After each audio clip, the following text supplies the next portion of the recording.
हम लोग जब पैदा हुए, बच्चे थे, एक पैदा हुआ बच्चा जब थोड़ा बड़ा होता है, अबोध है, उसे ये बाहर के संसार का कोई ज्ञान नहीं होता ना। तो यदि ये बाहर वाला संसार खतरनाक होता, तो जब बच्चा था तो उस बच्चे के लिए भी ये बाहर का संसार खतरनाक होना चाहिए। लेकिन क्या उस बच्चे को इस बाहर संसार से कुछ प्रॉब्लम? कोई प्रॉब्लम नहीं। सैकड़ों बार आप उस बच्चे को मारते भी हैं। मारा, वो बच्चा रोया, यानी क्या उसको संसार से कष्ट मिल रहा है? क्या उसको फीलिंग हो रही है मेरी मां गंदी है, मेरा पापा गंदा है, मुझे मारता है? नहीं नहीं नहीं। जब बच्चा अबोध होता है, साल भर का, 2 साल का, जब वो कुछ नहीं समझता, तो वो ये नहीं समझता है कि मेरी मां गंदी है, मेरा पापा गंदा है, मुझे मारता है। नहीं नहीं, वो जो मारा जाता है उससे जो उसको कष्ट होता है तो वो रोता है। इसीलिए थोड़ी देर बाद वही पिता गोद में उठा लेता है, वो बच्चा सब भूल जाता है, उसको कुछ याद नहीं, सब भूल गया। वो तो रो इसीलिए रहा था कि उसको मार जो पड़ी थी उससे दर्द हुआ, तो दर्द के कारण कष्ट हुआ, तो वो रोया। जब उसको सहला दिया गया, चिपटा लिया गया, फिर सब कुछ भूल गया, सब भूल गया। तो यदि ये बाहर वाले संसार से उस बच्चे को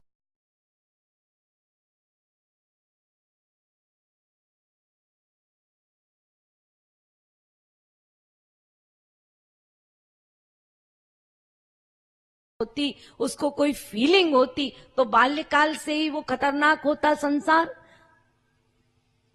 लेकिन बच्चे को तो कोई फीलिंग नहीं होती। ये फीलिंग कब आती है? जब वो युवा होता है, कुछ कुछ बड़ा होता है, तब ये फीलिंग आने लगती है। और जब फीलिंग आने लगती है तो फिर सारी बीमारियां होती हैं। तो ये फीलिंग ये भीतर वाले संसार से बन रही है।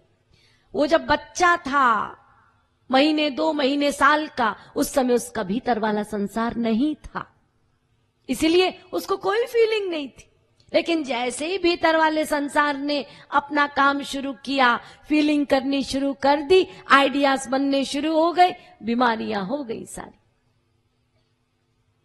और आप कहते हैं ये बाहर का संसार, इससे तो बड़ा दुख मिलता है, इससे तो मर जाना अच्छा है। अरे ये संसार खराब नहीं है। ये जो भीतर वाला संसार है ना, इसमें जब आइडियाज बने, फीलिंग्स बनी, हमने ही सुख दुख की फीलिंग बनाई, उसी में उलझे और दुखी हो रहे। तो खतरनाक है ये भीतर का संसार, इसको समाप्त करना है। तो ये कब समाप्त होगा? जब हम इसके बारे में कुछ समझेंगे। तो ये भीतर वाला संसार जो है वो 3 गुणों से युक्त है।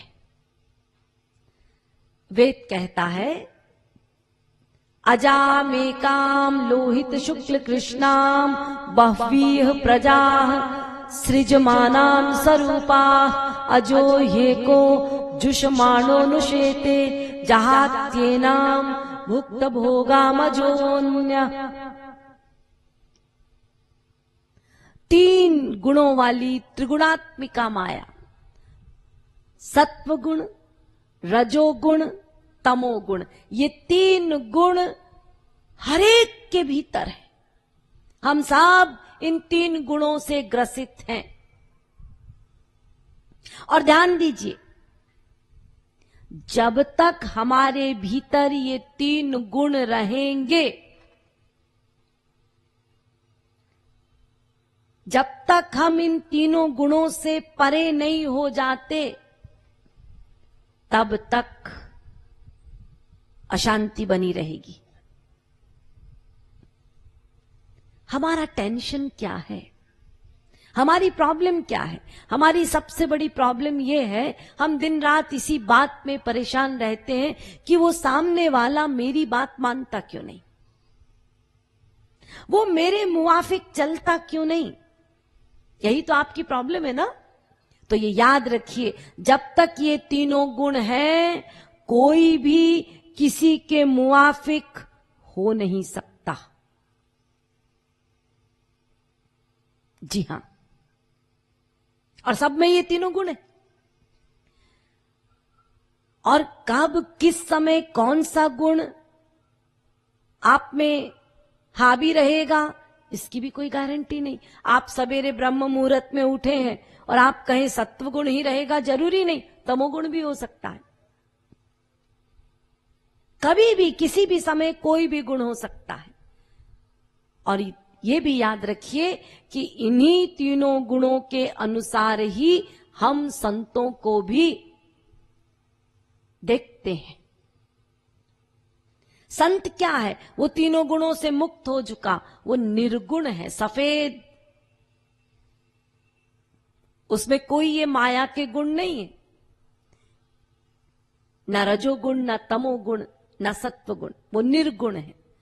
लेकिन हम गुणों से युक्त हैं, तो जिस समय हमारे भीतर जो गुण की प्रधानता होती है और हम संत के पास जाते हैं, तो हमारा ही गुण प्रतिबिंबित होता है और हम वही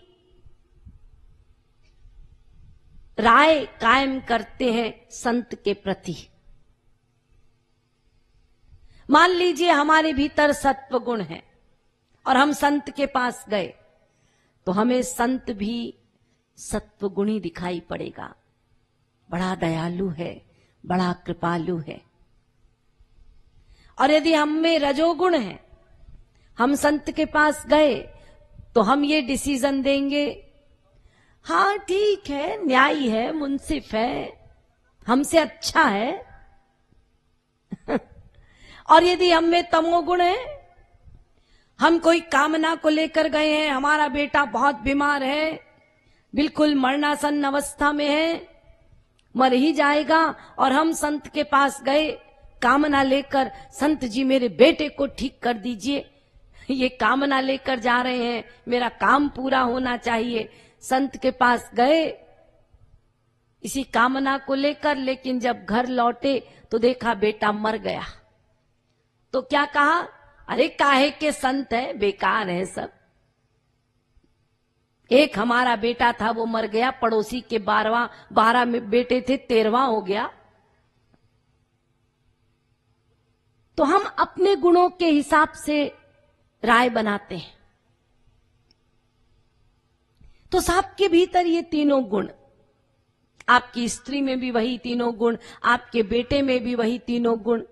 और ध्यान दीजिए, जब गुणों में समानता होती है ना, तो प्यार हो जाता है। आप में सत्व गुण है, आपकी पत्नी में भी सत्व गुण है, दोनों गुण समान, प्यार हो गया। और जहां गुणों में अंतर हुआ, तकरार हो गई। अब बीवी में सत्व गुण है, पति में रजोगुण है। पति ऑफिस से लौटा, पत्नी से कहा, सुनो आज हमारा मूड है, पिक्चर जाएंगे, मैं टिकट भी ले आया हूं, माय नेम इज खान, ये पिक्चर लगी है, बहुत बढ़िया पिक्चर है, वो पिक्चर देखने जाएंगे, चलोगी ना? पत्नी ने कहा,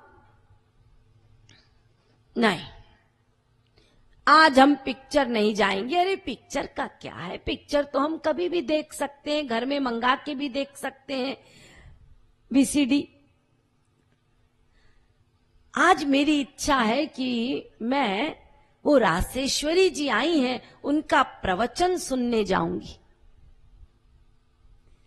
बीवी में सत्वगुण है, उसकी इच्छा है प्रवचन सुनने की। पति में रजोगुण है, उनकी इच्छा है पिक्चर देखने की।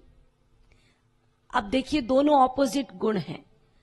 तो जैसे ही पत्नी ने कहा कि मैं प्रवचन में जाऊंगी, तो पति ने कहा, क्या? मैं टिकट लेकर आया हूं, क्या करोगी प्रवचन में जाकर? खोपड़ा भंजन करोगी? कुछ समझ भी आएगा? अरे चलो कुछ एंटरटेनमेंट हो। इतने रे थके मांदे हम ऑफिस से आते हैं, कुछ मनोरंजन होना चाहिए, हमने बड़ी तारीफ सुनी है पिक्चर की, चलो चलो पिक्चर जाएंगे। पत्नी ने कहा नहीं मैं तो लेक्चर में जाऊंगी।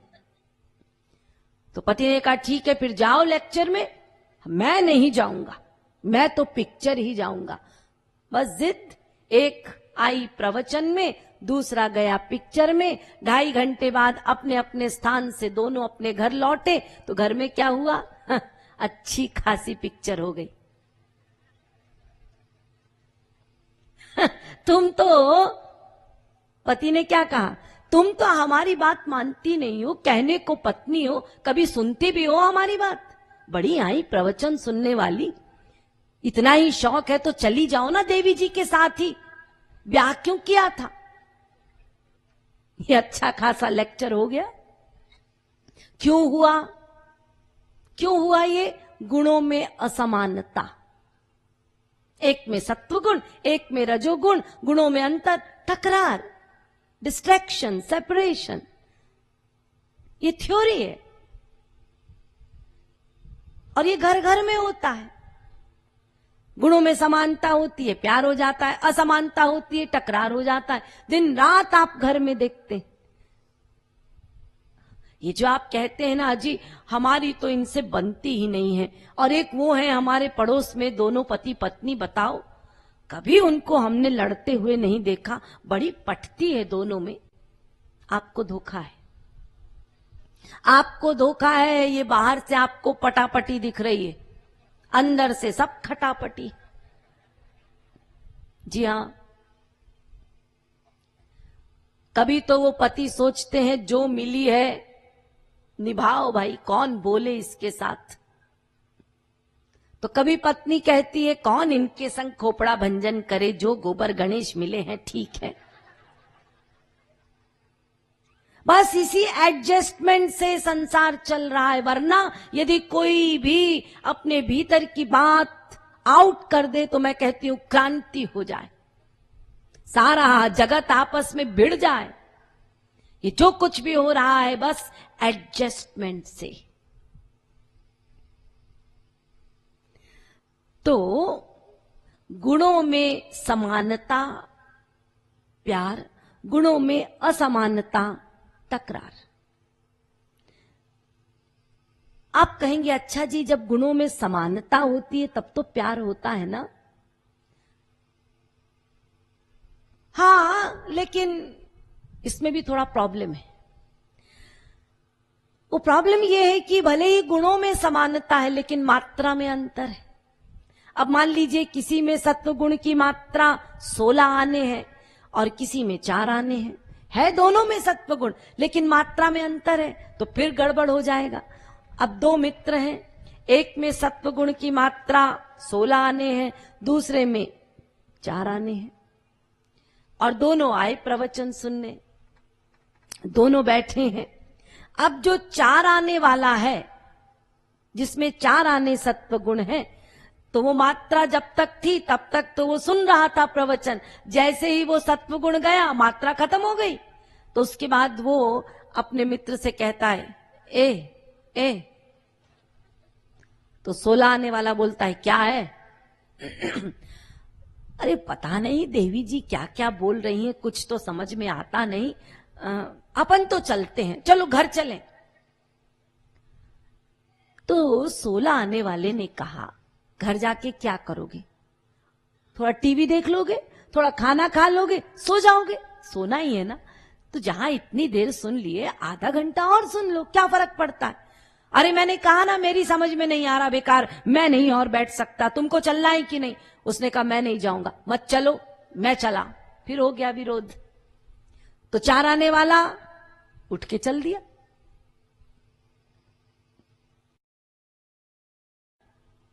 तो देखिए, जहां गुण समान है लेकिन मात्रा में अंतर है, फिर लड़ाई हो गई ना। इसीलिए यदि ये बात हमारे हृदय में बैठ जाए कि जगत में कोई भी जीव किसी भी जीव के मुआफिक नहीं हो सकता जब तक ये तीनों गुण हैं, तो हमारी 50% अशांति समाप्त हो जाए। यदि इस फिलॉसफी को हम धारण कर लें, यदि कोई आपसे ऑपोजिट बर्ताव कर रहा है, समझ लीजिए जो मेरे अंदर अभी गुण है उससे जस्ट ऑपोजिट गुण इसके पास है, इसीलिए वो बैठ नहीं रही बात। हमारी 50% अशांति समाप्त हो जाएगी। कोई किसी के मुआफिक नहीं हो सकता, कोई किसी को अच्छा नहीं कह सकता, कोई किसी की प्रशंसा नहीं कर सकता। नहीं जी आप कैसी बात कर रही हैं, वो तो हमारी बहुत प्रशंसा कर रहे थे, वो तो हम पर बहुत विभोर थे। अजी जिसकी प्रशंसा से आप विभोर हो रहे हैं ना, आपको बतला दूं वो व्यक्ति, उसका बैकग्राउंड डेंजरस है, वो बदमाश है, उसके बहकावे में मत आना। वो जो कुछ कर रहा है आपको अपने विश्वास में लेने के लिए कर रहा है। नहीं जी छोड़िए जी, आप तो ऐसे ही बातें करते रहते हैं, इतना अच्छा आदमी है, हमारी इतनी सेवा करता है। नहीं माना आपने, हुआ क्या? 4 दिन उसने आपको विश्वास में लिया, 5वें दिन आपके साथ विश्वासघात कर दिया। जब उसने विश्वासघात किया आपके साथ, तब आपने क्या कहा? अजी क्या बताएं जी, बड़ा बदमाश निकला। वो तो निकला नहीं, वो तो बदमाश ही था। क्या निकलेगा वो तो बदमाश ही था। गड़बड़ी आप में थी, गड़बड़ी आप में थी, आप विभोर हो रहे थे। आपको बताया गया था उसका बैकग्राउंड डेंजरस है, आप सावधान नहीं हुए। कितने आश्चर्य की बात है, हम अपना स्वार्थ पूरा करने के लिए जगत में दूसरों की झूठी तारीफ करते हैं कि नहीं, बताइए। हमारा काम निकल जाए, हम झूठी तारीफ करते हैं।